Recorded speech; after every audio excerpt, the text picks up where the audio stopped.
A los 3 días que cierra el caso el procurador, Madrazo corre al procurador y pone a otra, a Patricia y Duarte, creo, de procurador. Ya me serviste, vete, que venga otro ya.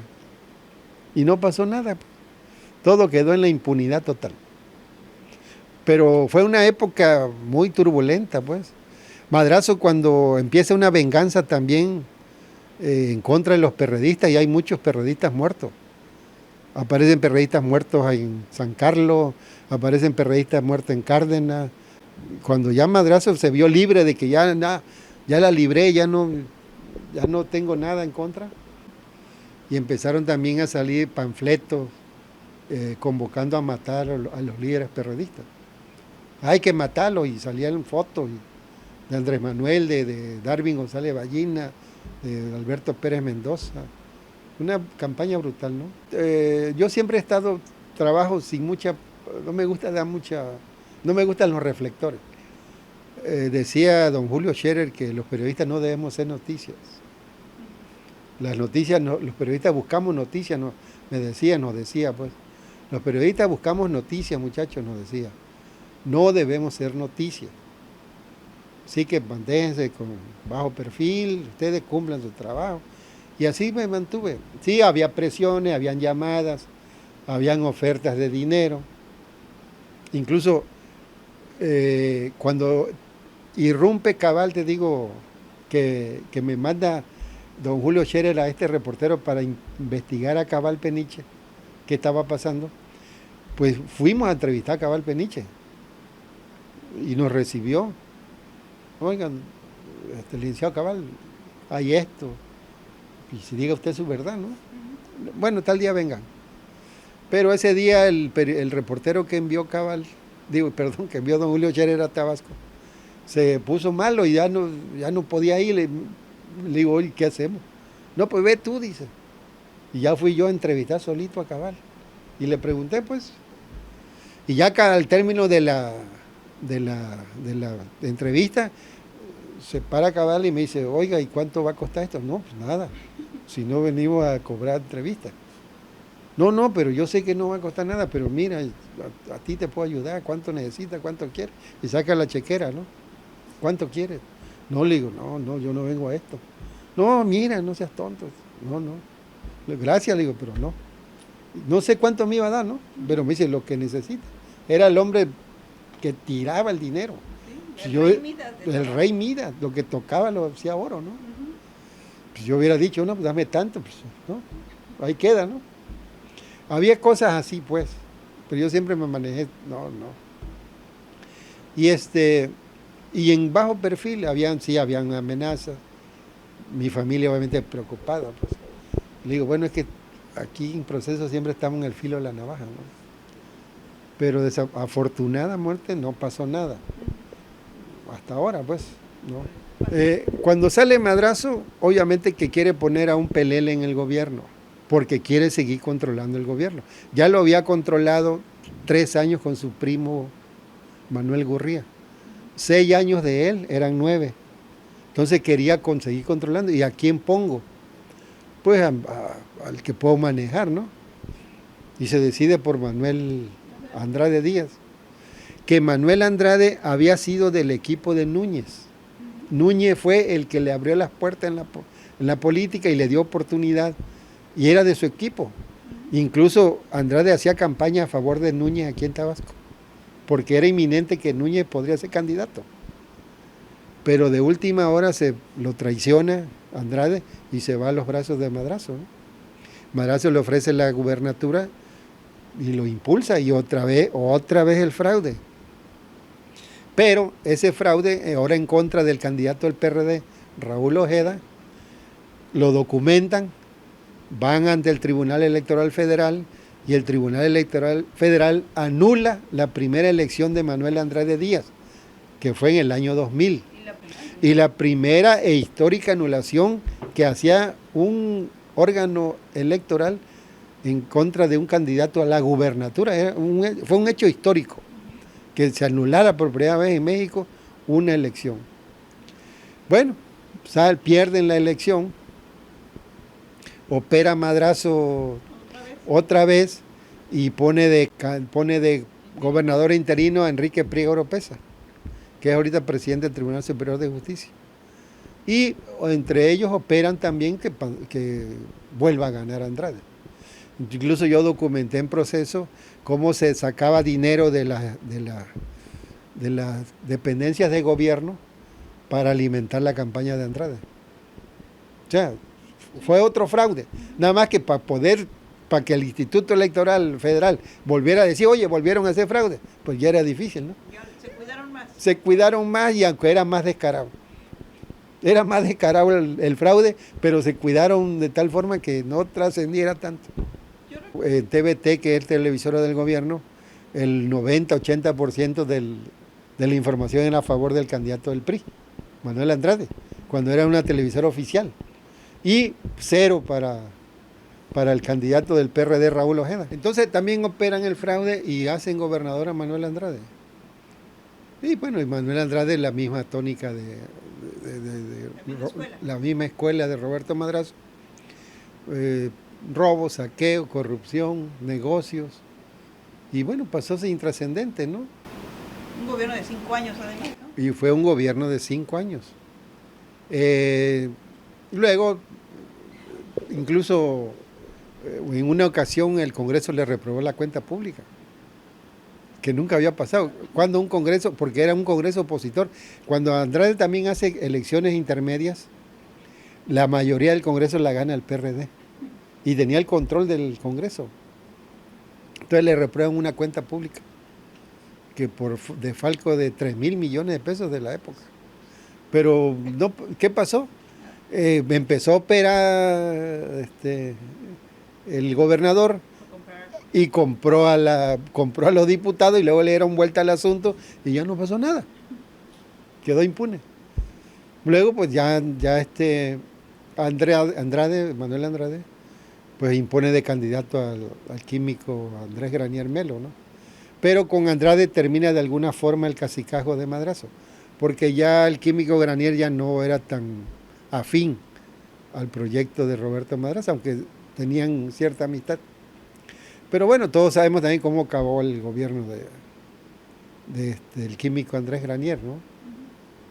Era un gobierno saqueador, que aunque las leyes lo absolvieron, no encontraron nada, ninguno de los acusados, cuando hay abundante documentación de cómo robaron el dinero. No pasó nada. En el caso de él también, bueno, llegó muchísimo dinero debido a la gran inundación, porque a él le tocó enfrentar el 2007. La peor tragedia de Tabasco, le tocó enfrentar al gobierno de Granier, ¿no? Ahí fue donde empezaron ahí fue el primer síntoma de la enorme corrupción que se avecinaba en Tabasco. Cuando esa inundación llegó muchísimos recursos, tanto nacional como extranjero. Todos los repartieron en la Quinta Grijalva y se robaban lo que querían.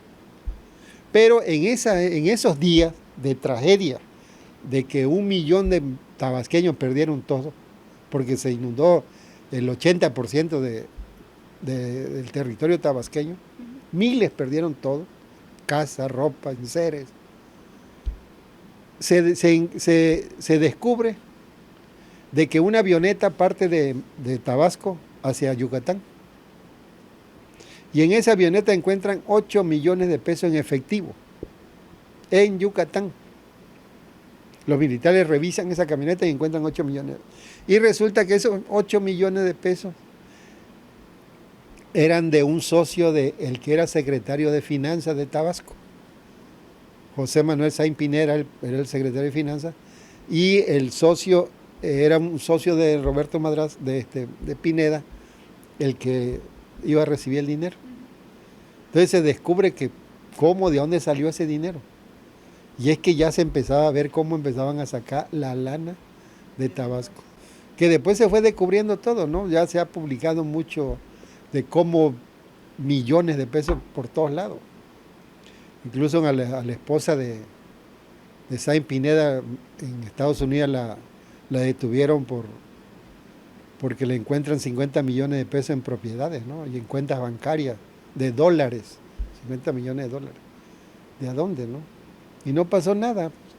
Pero ya desde esa época se empezó a ver como si ya era un saqueo lo que venía, porque sí robaron también de la ayuda que llegó del extranjero, se lo robaban. Entonces, esto estaba ya sin control, ¿no? Hasta que, bueno, llegó Núñez, mete preso a Granier, y resulta que no, que es una blanca paloma, ¿no? Y ahora Granier va a demandar a Núñez porque lo metió preso. La gran tragedia de Tabasco es la impunidad total, ¿no? Ahora con el gobierno del presidente Andrés Manuel y el de Adán Augusto aquí en Tabasco, pues a ver si se acaba eso, ¿no? Ya ahorita los reporteros ya no somos transmisores de noticias, ya esa la transmite el ciudadano. Ya con un celular todo el mundo es reportero. Tú ves un evento, algo, lo filmas, lo subes al Facebook, al Twitter, y ya eres reportero porque ya diste la noticia. Ya ahorita nosotros no damos noticias de momento, y eso ya está muerto. La sobrevivencia del periodismo es investigación, porque tras de una nota hay un gran reportaje. El periodismo impreso sí ya va al museo. Ya es muy difícil que alguien compre periódico. Eso ya no va a desaparecer, pero ya es pieza de museo. Todo el mundo se informa ahorita a través de las plataformas electrónicas, celular, internet, y radio y televisión también pasan por esa crisis, pues, porque antes eran únicos.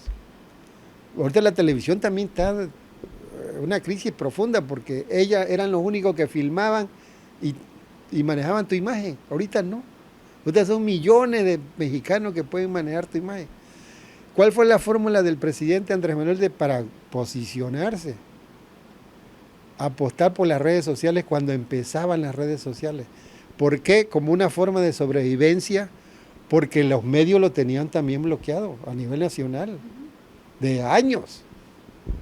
Andrés Manuel es el único político a nivel del mundo, mundial, yo creo, que ha sido atacado brutalmente durante 30 años por todo tipo de gente, ¿no? Empresario, político.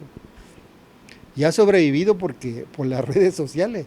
Él apostó porque filma un spot, un video y lo sube al Facebook y son millones los que ven eso. Ya no es de que si Televisa me quiere filmar o mandar, ya no le interesa. Pero no le interesa ahorita hacer grandes contratos con los medios. Porque dice, bueno, ¿para qué?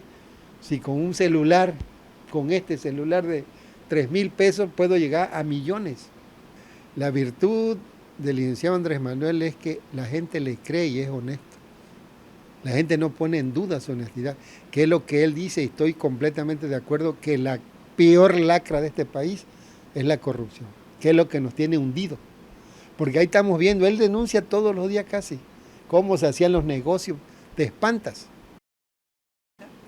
No estoy arrepentido, yo estoy a gusto, incluso a veces mi familia me dice, abusas, ¿no?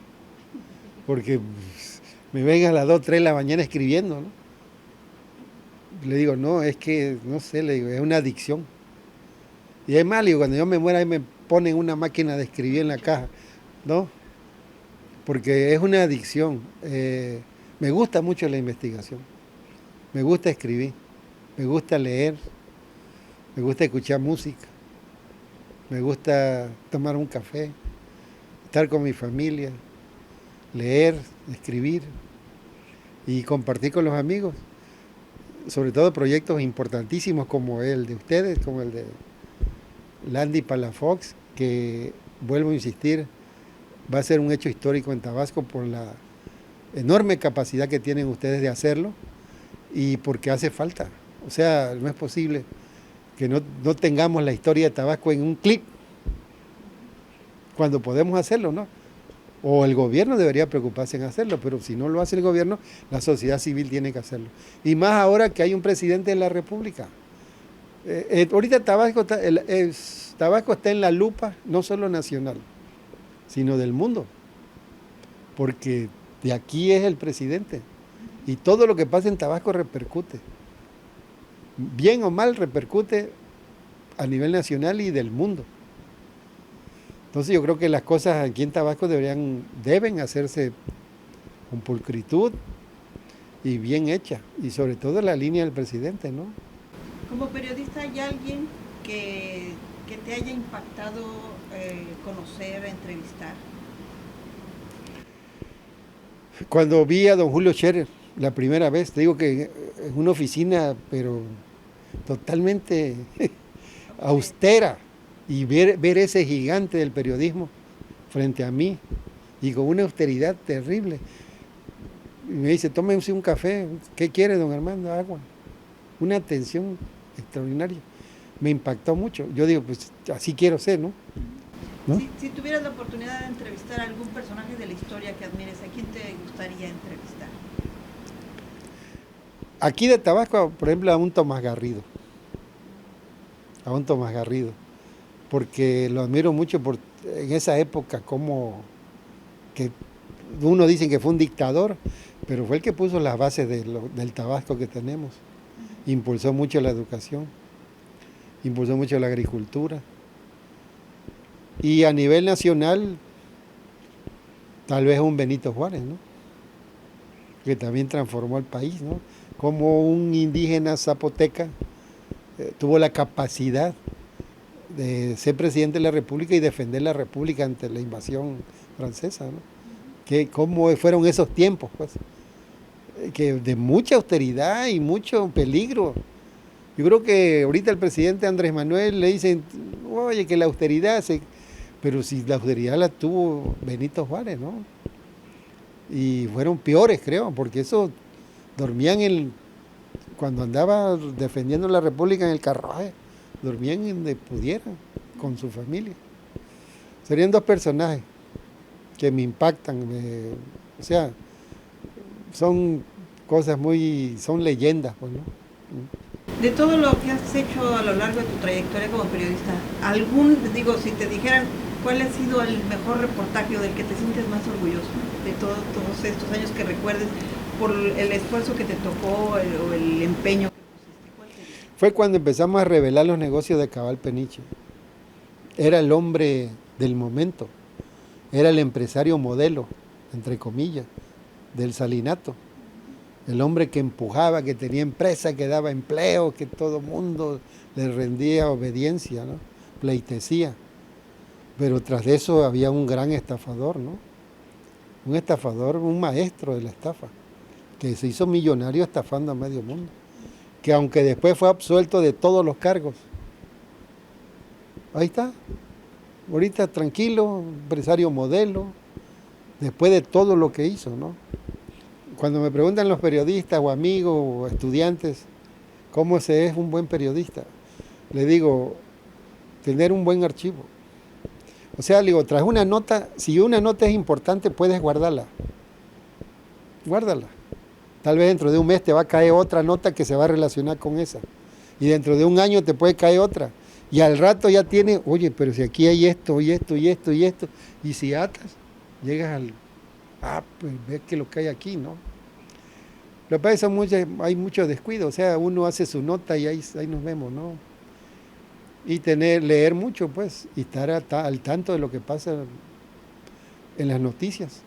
¿Recomendarías a los jóvenes cada vez menos desinformados, que se quieran dedicar al periodismo? ¿Tú les recomendarías? ¿Qué les dirías? Si quieren ganar dinero, que no se metan. Si quieren pasar a la historia, que se metan. Es bonito, es hermoso, es historia. Nosotros hacemos historia, escribimos la historia. Bien o mal, ahí está. Por ejemplo, todo eso que yo le estoy narrando está escrito. Si yo no lo hubiera escrito, nadie lo hubiera hecho. No existiera eso. Nada más fuera anécdota. No, pues sí, fíjate que en tal fecha, tal. Pero eso está escrito. Ahí está la historia. Nada más de armarla.